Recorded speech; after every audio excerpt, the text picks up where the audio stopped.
Yes, yes, absolutely.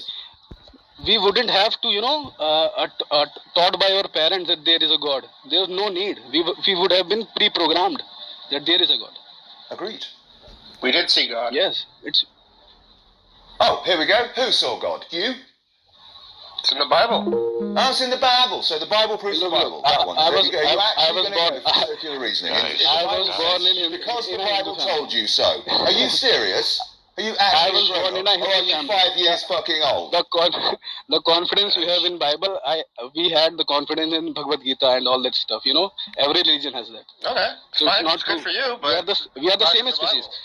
Good for you, but the fact is we are right, same prove to me that God exists. Your God. The monotheistic, Yes. whatever you call it, Trinitarian bullshit God. Hey, Prove I'll it. do it. Stop I'll pointing do it. fingers I at other hate to be people this type and of person. pretending that I'll you've got do it. something that you have not got. I hate Even to be this even if person, you but use look at- common sense, then you Let me can say this. then you. Yes. Guys, I I can do hate to it. be this person, but look at the room and the name of the room and look at LSF. That's it. Shut the fuck. I can do it if you guys are. I don't give a fuck Discussion. at this point. I am bored to fucking death of theists standing into rooms saying I believe this and I believe that, and then pretending that they've got the correct answer and challenging everybody else on absolutely everything they say. Survival It's bullshit. Let me It's just talk a to the survival atheist. mechanism of human beings. That's it. Let me talk to the Quick atheist. point of moderation, real quick, and then Matt or whatever we can. I am a fucking moderator. Don't you dare try to moderate me. I'll talk to you. Actually, you're not. Actually, So I am. we're gonna dial it back a minute here, guys. Okay. No, you're not. You can't make decisions for me. Who the fuck is talking? I'll talk to you. Actually, LSF, your mod has been removed. You don't. Oh, how's it? Big fucking deal. Stick it up your fat fucking stupid asses Calm down, and bro. carry on Calm with your down. bullshit Calm down. all day long, Calm down. because that's all you've got. Power, fucking... If you just observe the world Just saying. as the it is, room name as it is, atheist. you will reach to the conclusion LSF is that atheist. there could be a God. There could be a God. But if there is a God, he is not benevolent, As you can just observe by simple reality. He is not benevolent. He doesn't care what happens to humans. They die every day. Guys, Every let me day. help you. Let me help you guys out. We are not special. Are you guys there? I can help you out. Yeah, go ahead, Matt. Good Please. morning. How are you? I'm fine. I have to leave in 35 minutes to take my wife to the doctor. But you guys are making a couple of mistakes. I'm a Christian. You gotta understand. You can't participate in the yelling that goes on. If an atheist wants to yell and he wants to be foul, then just wait till he's done and ask him to be polite. Our obligation as Christians, according to the scriptures in Colossians 4, 5, and 6, and 2 Timothy 2, 24 through 26, is to be polite and gentle as possible. And if you can't participate in that, you shouldn't be arguing with them. Second, you can prove the Christian Trinitarian God's existence by the impossibility of the contrary. There are only two options. In a disjunctive syllogism, when you only have two options and one is negated, then the other is validated. When you have a true dichotomy, the Christian Trinitarian God or not the Christian Trinitarian God. Is that Matt Slick? Yeah, it is Matt. Doesn't follow. Oh, get out. That doesn't follow that there's only two options. Okay, you didn't let me finish. Now, if there are only two in a true dichotomy, because a true dichotomy requires only two, if you only have two options for an explanation, one is negated, the other is automatically validated. It's called the impossibility of the contrary. If you can demonstrate that the atheistic position cannot provide the necessary preconditions for universals, ultimate truth, or the laws of logic, then it's invalidated as a rational perspective. That doesn't demonstrate God exists, though. Or even If you only have- God. Another God could do it, or multiple. Hold up. I wasn't done. By atheist, he means all once- the other gods as well. No. Of course That's not what I'm saying. You're Then wait, it's hold on. not a- It's Can you- either Christian God or all the other views. That includes the Muslim God, the Hindu God, etc. Okay, can you let me finish my own thoughts? You guys Well, aren't you're in a room with a prophets. bunch of people that want to have a conversation, so you can't Well. just control the room. But I would just ask him for the politeness to finish Yeah, my we're thoughts. being We're being polite. We're interjecting. James Go ahead. can't No, you're help not. but to interrupt and overtalk. Go ahead, So- continue. Give people respect. I would already have been done if you hadn't interrupted. Just continue. The issue is that once you've demonstrated atheism is unviable, then you move to the next step, and that's to demonstrate that the Christian Trinitarian God is a necessary precondition. And then demonstrate, sir, Matt, demonstrate that it's viable, please, now. Stop bullshitting, get on with it. So as I was saying, I'm bored of your bullshit. You made a statement then, prove it. Demonstrate it's viable. Whatever that Let me means. listen, please. And I've had this priest moron before. I'm bored. well, if you're not able... Well, all atheists, fuck off, you moronic prick. Get on with it. Get out. Fuck off. If you're not able to have a rational discussion without vitriol, then maybe I could open a room sometime and we can go through the procedures and I can show you why atheism is unviable and it should be rejected out of logic and necessity. Then once that's done, I can demonstrate to you why the Christian Trinitarian God is necessary. I can do this.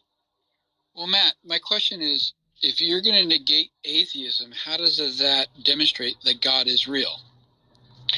If you only have two things, no God and God. Yeah. Two options, no God and God. If the no God position can be shown to be false, that leaves the God position as valid. How so? Understand? No, I don't understand. Okay, let me explain. Demonstrate it, please. A disjunctive syllogism. You either have, for example, I'll just pick this, the generic God exists, or it's not the case that God exists. There's only two options, right? God Yep. exists, However, or God does not exist. That's an argumentative form, right? That's words. I'm talking about how do you can demonstrate that the God actually exists then? I'm trying to work through this with you guys. No, I'm listening. I hear what you're saying. However, these words don't actually demonstrate that the God exists. It's like winning a debate does not do anything but just win a debate, right? Here's a principle that logic and truth relate to actuality. And the universality of the laws of logic mean that if we were to discuss using logic, we can validate or invalidate truth statements because they relate to what we are, to who we are, to where we are, to what we do. Just as 2 + 2 is 4 is a universal truth. Sure. What must be the condition in order for universals to exist? What must be the condition for ultimate truths or the laws of logic to exist? Can an atheist worldview provide the necessary preconditions for such intelligibility? And the answer is yes. Yes, it can. no, it cannot. Yes, we can. Why can't we? Why can't a non-believer show that? Because it does not have an ultimate foundation upon which it can... Why do you need an ultimate foundation? So you don't let me finish my sentences. No, I'm asking. Well, hang on. I want to understand why we need an ultimate foundation. Can you please let me finish my sentences? Can you answer my question? Yeah, go ahead. Finish your sentence. Hey, and then Come answer on, my let him question. finish. Let him finish. I'm autistic, all right? I Okay. have Asperger's. You're not an atheist, Maslick, so don't do that. And it just is necessary for me to be able to finish the statement and answer your question. If you keep jumping in and stopping me from doing that, I don't see any reason to continue. You can choose to continue or not continue. I was just asking a question. I don't see a problem with that, but go ahead. I don't have a problem with you asking questions. I have a problem with you repeatedly interrupting. The problem is you bloviate, and then by the time you finish, my question is null and void because you said so much James, stuff. let's let him finish, James. Let's let him finish. Let's let him finish, make his point, then you can ask your question. I told him to continue on. Well, stop interrupting me, please. So we have an ultimate necessity of truth, because if you can't have a foundation by which you can establish truth, you can't have any truth. How does an atheist who does not affirm or denies that God exists as universal mind, what is the ultimate replacement? What is the ultimate standard by which we judge what truth is from an atheist perspective? If you can't provide what an ultimate is in that context, you have no foundation for your truth statements. Okay, that's just point one. Well, okay. So are you? Why do we need that? You can just look, Matt. We don't. Why do we? What is the ultimate, and why do we need it? I explained what it was and why we need it. So, if a non-believer can use their own faculties to come to understanding something, could that be considered the foundation? The fact that I am a sentient creature. Maybe James, I can help here. James, I think you're going on the wrong. Yeah, you're going on the wrong track. When you say maybe an atheist can use their own faculties, you're already not listening to Matt, right? His question is not can't. No, I'll explain why you're not listening. His question is not. His point is not that you can't use your faculties. The question is, how do you know that your faculties, whatever process you're using, that not even that it will lead you to truth? How do you even know that there is a truth? So maybe Matt should take it step by step for him. Yeah, I'm not making it. Well, it's hard to take it step by step with him because he says so much. I'm not making a truth statement. I didn't say you're making a truth statement. What he's saying is that you cannot establish that there is such a thing as truth to even begin talking about truth. Sure, we can talk about truth. Let's have a definition of truth. The truth that I conform to is that which comports with external reality. Is that a truth that we can understand and comport with and move on with that definition? And make novel. Dear God. It's a good example. It's a good example of truth? Well, you guys should really try to be patient. It's a good example. Go ahead. Your statement is a good example of an atheist position that cannot be grounded. My statement about truth cannot be grounded. But James, it's kind of difficult to listen to the conversation when the next sentence. I can hear that the next line that he says is going to explain the question you're about to ask. So just put yourself on mute. Yeah, it'll. It's very frustrating to try and have a conversation with an atheist who constantly interrupts. Okay, I try to be very polite, and I hope that politeness could be returned. When you say that truth is that which corresponds to reality, that's called the correspondence theory of truth. But what you're assuming is a universal correspondence value. You're assuming the universality of that one correspondence to another. You're also assuming that you understand properly what reality is. You're also assuming that your senses are representing the reality in truth. You're also presupposing that your particular mind is the one that is determining what truth is or recognizing truth. But you can't then justify it across another mind. You have to be able to presuppose the universal principles by which the logic can be asserted.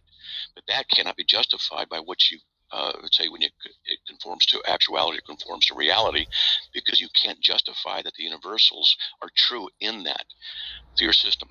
It's a self-refuting way of looking at something. It doesn't work. Can I ask something real quick, Matt? So I heard at least 4 presuppositions in there. Was that clear, James? That's what I was about to ask. Do you presuppose that those things apply to your God, or could he be in defiance of those things? But it's before we make that switch, though, before we make that switch, it would be helpful to at least allow James to understand that, hey, by making the statement, or other atheists that say, I hold to the correspondence theory of truth, that comes with these presuppositions, these underlying assumptions.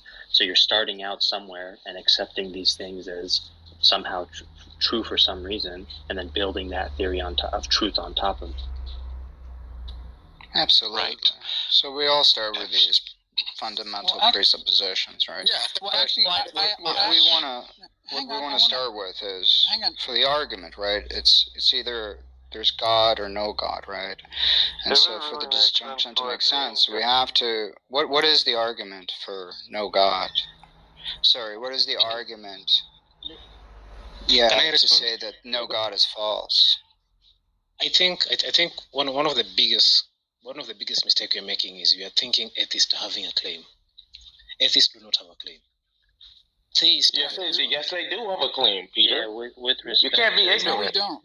No, we yes, don't. You do. Hang on, I would like to go back to the truth. Hang on. Can I go back to Matt with the truth thing? Because I was asking a question to which definition would be the best definition for truth for us to have a conversation.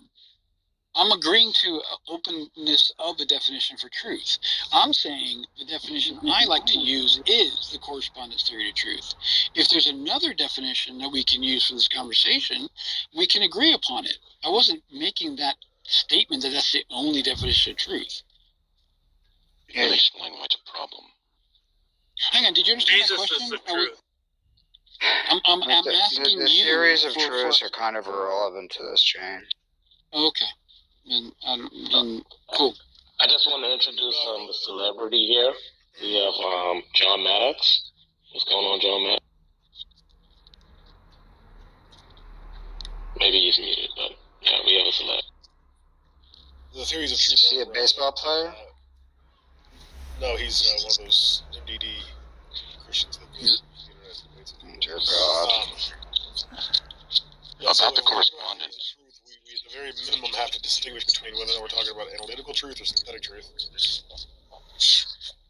say that correspondence theory of truth is your assumption. There's problems. How do you determine that is true? By observation? Then the correspondence theory of truth is merely stating the obvious, but it does not necessitate that the obvious is true. Okay, so what definition of truth would you like to use in our conversation? Well, the one I use you won't accept. I don't know it until you share it with me. So you man. I was going to tell you, but you keep interrupting at every breath. But you're already telling me I'm not going to accept it. And how do you know that until I hear it? You're not letting him hear it. Oh, poor man. I'm sorry. James, can you control yourself? You got me doing it. I am controlling. Thanks. Then don't follow it then. James, you're demonstrating the title of the room. That's all I'm saying. Oh, now you're calling me autistic. Nothing wrong with autistic people. You're saying I got autism? I'm autistic. And if I did, I'd be accepting of it, but I don't think I am autistic, and that title is incorrect. I'm autistic, by the way. So, I understand that, Matt. I'm not trying to negate that. I'm just... James. Yes? Please, just a little more patience, and you'll find that our conversations will go very well. Okay? Well, I don't accept it when you say that I'm not going to accept something before I hear it. That's a problem. Truth is that which corresponds to the mind of God. You accept that? Why is it truth to the mind of God? How do you know that the mind of God exists? What do you mean by corresponds in that case? Hold on. James, do you accept my definition or not accept my definition? I don't hold that definition for truth for this conversation. If you want to use that, sure, go. Well, are you cutting me off now? Hang on. I'm allowing you to use that definition for our conversation. Okay. Go right ahead. I'm gonna leave because this guy is just too interruptive. Because you're a fucking hypocrite. You interrupted me, you asshole. James, what is the matter with you? Okay, so I don't know why it took so long. No need to talk to Matt like that. The guy's always been a gentleman. Matt makes this transcendental argument all the time, and it fails for one catastrophic reason: his definition of truth. If we're using his definition of truth, then it would be true by definition that God exists. But at that point, it's just semantics. He just defined God. Because whenever I say, like, it's true that I'm holding a lighter right now, I don't mean that it corresponds to the mind of God that I'm holding a lighter right now. Nobody means that in colloquial language. So that's just semantic nonsense. If Matt wants to go around and redefine apples as oranges, and then he starts talking to us about oranges, and we think he's talking about an actual orange, and in reality he's talking about an apple, well, then he's just talking past us on purpose to add to the confusion of the argument. Right? So when he asks about these transcendental foundations, it's not actually solving any problem. See, his issue is that he thinks atheists can't give an account for why the universe is the way that it is, why it operates this way as opposed to some other way, and how we can reliably know that it will continue operating the way it presently does, as opposed to just changing course tomorrow. But all he's doing is kicking that metaphysical can down the road. See, instead of answering, why the universe is unaccounted for and random, what he wants to do is account for the universe by giving us just one more thing that's unaccounted for in random, i.e. God and God's nature. He's so confused. I just don't understand this whole corresponding to the mind of God. Like, suppose we have a fact of the matter, right? Like, James is annoying, right? So, James is annoying. That statement is true in virtue of some mental content of God rather than the fact of James being annoying. It's kind of bizarre to me, this correspondence. What do you think about it? Well, it's functionally useless, and Matt doesn't even operate that way in conversation, which is why he keeps equivocating what he means by truth. Because he keeps referring to logical absolutes, and he thinks that we're just going to assume that things like the logical law of identity, non-contradiction, and excluded middle are these logical absolutes. But he has to demonstrate that. See, Matt can't get out of the pickle wherein and like any other philosopher, we don't know if the logical laws actually apply to everything. That's a presupposition. It's an axiom that we all operate by. And him just injecting God into the mix doesn't solve that problem. He still has, even if he could argue that there are these logical absolutes that are dependent upon the nature of God or whatever, well, he still has to demonstrate that the logical law of identity is one of those. And the same with the logical law of non-contradiction and excluded middle, which he can't do. He just thinks that we're going to assume that's what he's talking about when he brings that up, the logical absolute phrase, which is not a phrase used by any philosopher. He just invented that. Literally, he's the only person who uses that, and his acolytes. But well, and that's why the word game is all it is. Yeah, that's why the ultimate thing is nonsense, right? Because he's assuming the law of identity applies to the ultimate, not that the ultimate institutes it. Because if it didn't, then you could say it's logically possible that God both exists and doesn't exist, which he would never say. So he's presupposing that God ontologically exists. And the way he tries to weasel out of that is by saying that the laws of logic are reflective of the immutable nature of God. Okay, well, the laws of logic are reflective of the immutable nature of everything that exists. It's literally the nature of existence. If something doesn't operate according to the laws of logic, we wouldn't even be able to identify it as a thing which exists.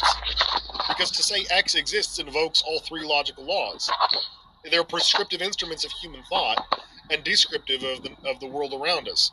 And God does not solve the problem of their apparent arbitrary nature any more than just saying they exist just because they do, or they apply just because they do, right? All Matt is trying to do is replace one potential brute contingency with another without giving any justification for why his brute contingency is better. That's right. By the way, I still love you, James.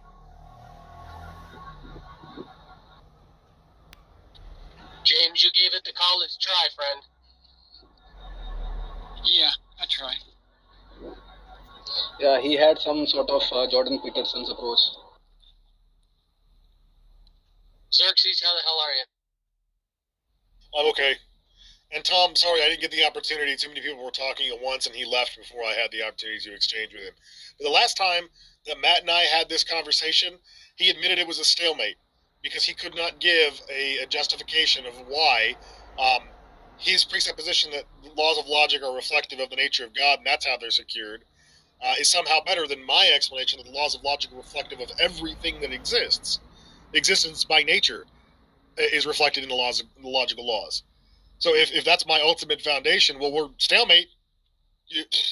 We're at the same boat. You know, we have a position that we can't justify, but the difference is my position doesn't assume an additional variable. My position is more parsimonious than Matt's. While he might not admit that, it is the case. He includes an additional variable, whereas I don't. Yeah, he has to grant you your position, right? Because God created the world in a logical way, so logic is inherent in the world on his view. But then there's a further explanation on that, rather it being a brute fact, but his explanation is itself a brute fact. We'll also note that the laws of logic are reflective of God's nature, not God's mind. Now, they might equivocate on that, right? But ultimately, God isn't choosing to be God. Like, he just is God. Like, A is A. God isn't choosing to both exist and not exist and then you know, negate that and then only exist. So, even on their worldview, the ultimacy would be God's nature, right? Nothing that he chooses with his mind.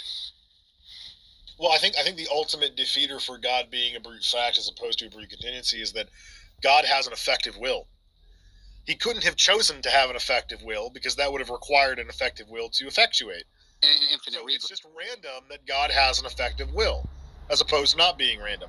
And therefore, God is contingent upon the fact that he has an effective will. Because if he didn't have an effective will, he wouldn't fulfill many of the properties required to be a maximally great being, or God, as Matt Slick would define him. And that's a problem. There's no reason why God has an effective will as opposed to an ineffective will, other than he just does. It can't be a brute fact that he has an effective will because there's no contradiction in saying that God doesn't have an effective will.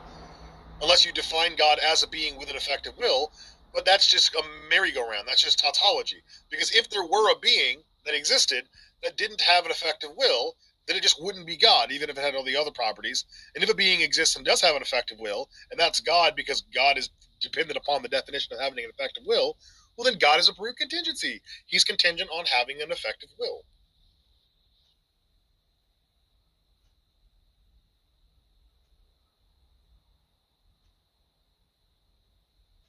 So either you accept the atheist position, which is that the universe is unaccounted for and a brute contingency, or physical reality as a whole, however you want to extend that, or God is a brute contingency and he doesn't have an explanation for why he exists as opposed to not existing. But both of these postulations are in the same boat when it comes to axioms. There's something that we cannot externally justify. Because by definition, they wouldn't be a fundamental if they could be externally justified. Whatever you use to justify it would become then the new fundamental. It would be an infinite regress of justifying.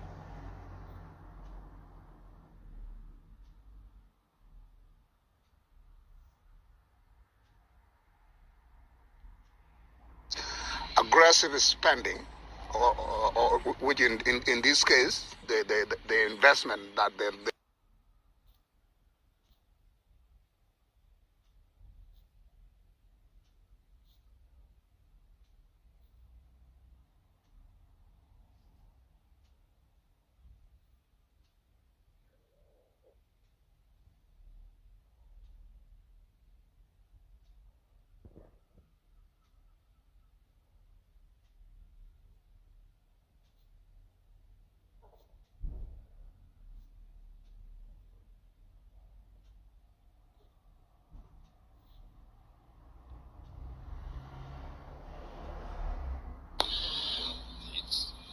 suggest that no matter what God commands, it would be good, and you would, being that you're a follower of God, you would do what God asked you to do. However, of course, as you know, God's not going to ask us to kill our son or rape or murder or do any of that other stuff. And people say, well, what do you mean? How do you know? Because we have Scripture. We have the complete revelation of God. Anything aside from that, the individual is then getting an extra biblical revelation. So we know that that's actually, it's not a revelation at all. It's false. And if it were the case, anybody could claim God told him to do anything. You would never know. But we have that understanding that anything outside of the Bible is just that. It's extra biblical. It's not really a revelation from God. But the person asking that question oftentimes probably doesn't really know the Bible like that. So there's a bit of lack of understanding there. However, if they do know it and they're just throwing the question out there, they're attempting to show others that look at these Christians, look how nutty they are, because they're admitting that if God told them to, go blow up, a gas station, that they would do it. I mean, look how crazy these Christians are. So that's the motive behind that.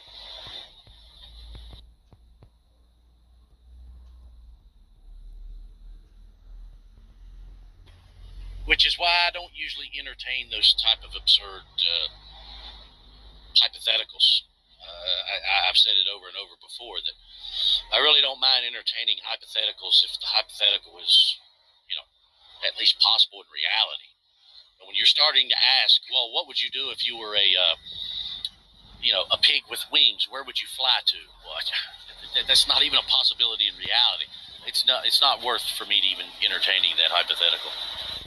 Now, here's the thing with a lot of guys here. They're very philosophically inclined, right? Some of them have actual, degrees, like even a master's degree, right? But the issue is this.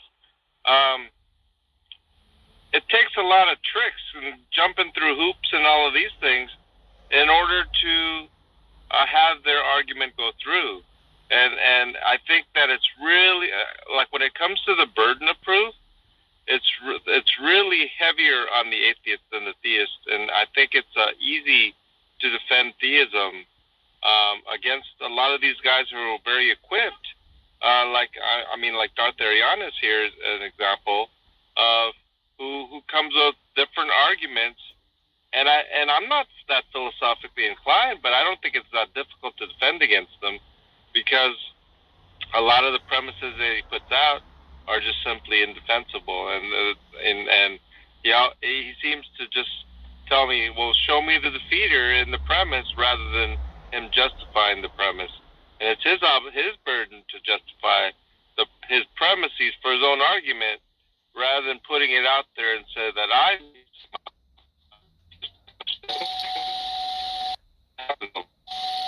You're breaking up again, John, but I think we heard you.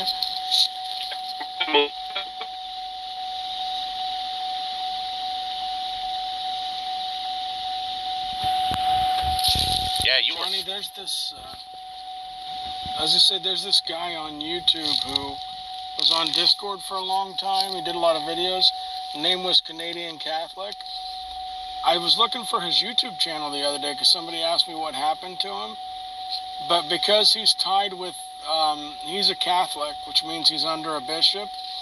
His bishop saw some of his online activity with his YouTube, and so I guess they pulled him from social media. Oh wow, really? So his church did not approve of what he was engaging with, huh? No, not at all. Let me tell you something, James. I belong to a church that has a body of elders and it has a structure, right? Silver Star knows that about the Reformed churches, right? And so he asked Daniel to find information about my church because he wanted to talk to the elders in my church about certain statements on social media to get me off of it. Now, if my church were to tell me, hey, you need to get off social media, then I would have to, right? Now, what's interesting is that he is putting his energy to do this. I find that ridiculous. And so I told Daniel in a tongue-in-cheek type of way, I said, yeah, Daniel, I'll tell you what. I'll tell Silver Star which church I go to if he tells me where he works as a teacher, because I have plenty of material to send over to the people, his employers, as to what his behavior he does outside of his employment. I think that was similar with John Geary, Triple B, what he went by. I think that's similar to his situation. Did somebody actually go to his church, Johnny? Now that I don't know, but I think it's similar to his situation where I think online here he prefers to be a little bit more, anonymous, I guess, in a sense. That I don't believe he wants his because he actually works for a church. He doesn't really want his church, seeing his content or having his content shared. Which, I was about to say I can understand, but then again, I don't know, man. Look, if you're saying something that is in keeping with what Scripture teaches, there should be no problem. And if you have a particular theology that you see is also in keeping with Scripture, but may conflict with your church's doctrines, whatever, well, just too bad. I mean, too bad. What am I going to do? Be quiet because, the church that I go to may not really subscribe to the doctrine, say, of election, for example? Am I going to be quiet about it because I don't want to offend some of my church folks? No, I don't. I wouldn't care about that. Typically, the comments that get people in trouble are the more provocative comments, Johnny. Like I'll tell you what. If I had a clip out there online that was saying exactly what John said to Tom a few days ago, not to put John in the hot seat, but if my elders at the church saw that, I would have to step away from the YouTube sphere and online ministry for a period of time. Like they would pull me because they'd say, "Hey, what you're saying is not good." Yeah, I can understand that. And as far as hearing that clip, as I mentioned to John before about the question that was asked of him, that sort of hypothetical, which is here again, it's not even a biblical possibility. It's not even a realistic possibility. according to Christianity, it's not. Now, someone else may think it is, but that's their opinion. We go based on what Scripture teaches. Yeah, and I had mentioned that about 10 times, Johnny, but like I said, the soundbite that he played doesn't mention any of that. And so it is what it is, It's basically a quote mine, but I don't think he's the type to play just a quote in one of his videos. I mean, he would have to play the entire context. But just for clubhouse purposes, he likes to have those little sound bites and loop them, and he gets a little laugh out of some atheists. And so, to me, it's not a big deal. Yeah, I understand that, but I mean, I can see Gibbsy's point there too. Like if your church elders, heard that and brought you into question for it, I can see where that would be a bit of an issue. Like, well, hey, John, why did you even entertain such hypothetical like that? I can see where you would be questioned on that. Sure, I could see that too, of course. Yeah. So I think it's stuff like that I mean, I think that being provocative, to that degree, I can see where it would raise some issues. I mean, and I think, as you said, I think you can see that too. But what I see that others don't see is I could say that I do not believe that you would think it's even possible that God would ask you to do that. Now, others, you would probably have to explain that, but I know you well enough that I don't think you would even see that as a possibility. So that's where I think it would be a little troublesome that others would, right. He did see it as a possibility. Excuse me? John did see it as a possibility. No, I don't think so. Yeah, the way I explain, I provided several scriptural accounts. Like, for example, if Scripture explicitly said,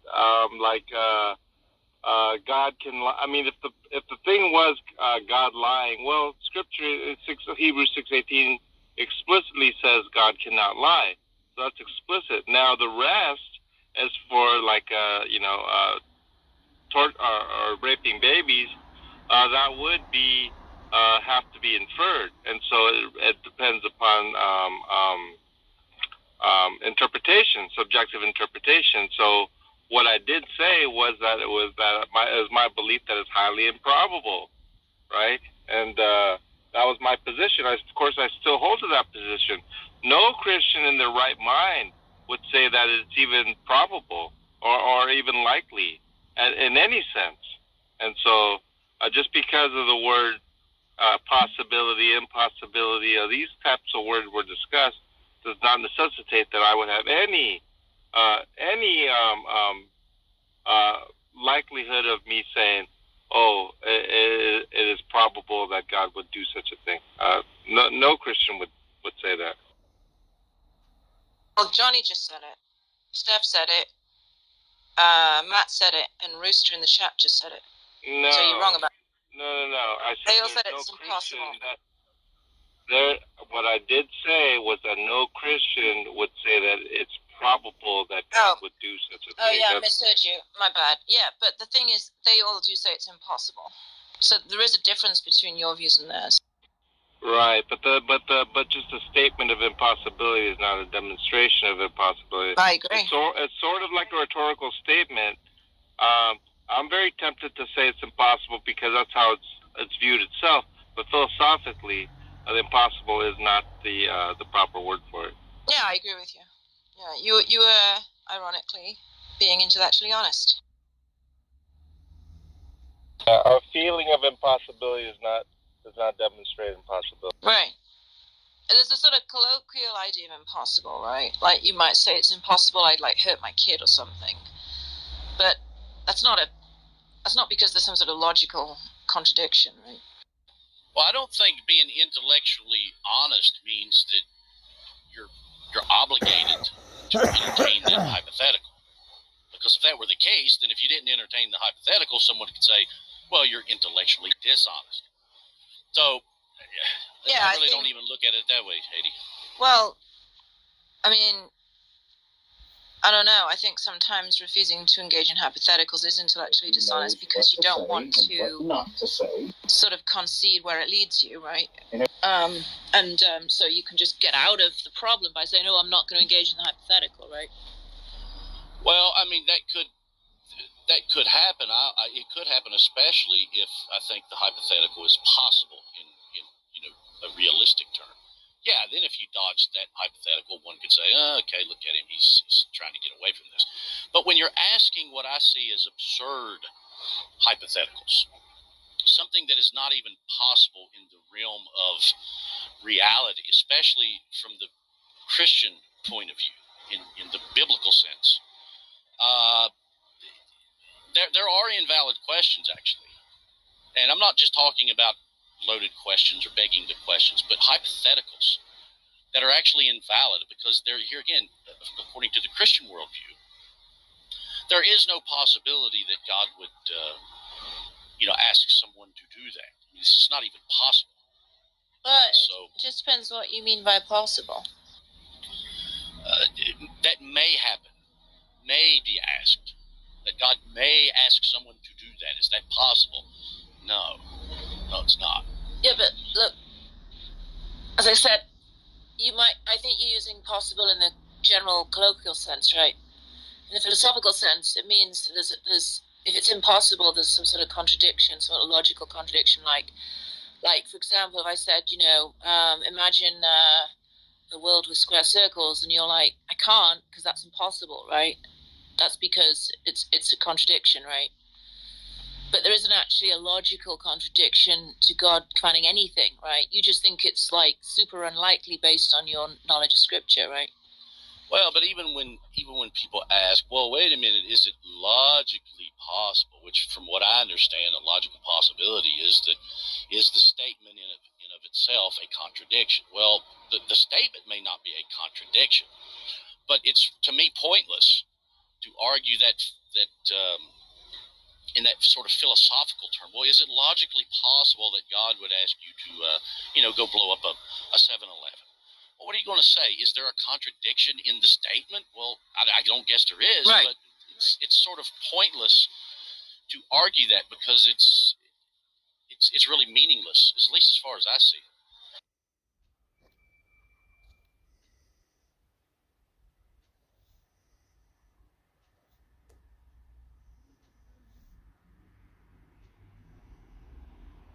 So go ahead, keep going. Next one. Anyone who does not know love does not know God because God is love. Oh, okay. I don't understand how that means he's all good or all loving all the time. I mean, God is love. Okay, that is it. That's a sentence.